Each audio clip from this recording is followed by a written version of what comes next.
I'm showing you room 415 at Anantara in Nice.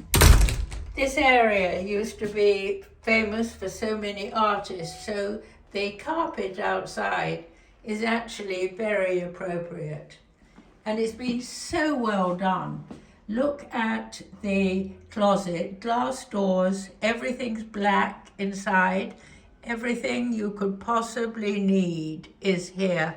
Swinging round into the bathroom, again black, with easy shower, one of those that has a button to push and swing around for upstairs rainforest shower or handheld.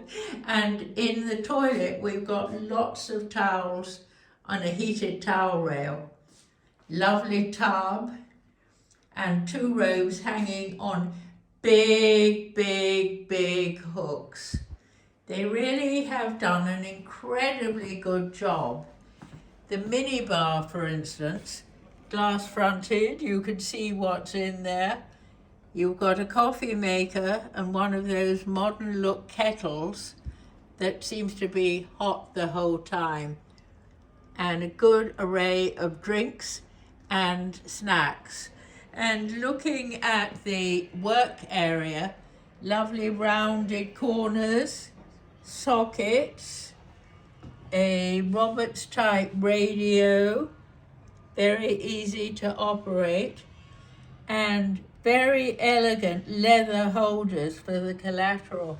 I've opened up the stationery simply because I want to show you what a beautiful postcard it is. Right by it is a standing light with this vivid orange, which makes such a colour flash in a room that is deliberately devoid of colour, because this is a reminder of the Côte d'Azur in years gone back. Black and white photographs here. And as we swing around, I'm going to finish by going out onto my balcony, one of 2 balconies, 1 balcony, 2 balconies. Now this is rather twee and you have to be quite slim to use it, but they've managed in this tiny little balcony to put 2 stools and a table. Right now it's the annual Carnival of Nice, so there are tents in the garden opposite. Generally there is no tent, there are no tents, generally there's no big wheel, and you've got this great view out to sea here at Nice.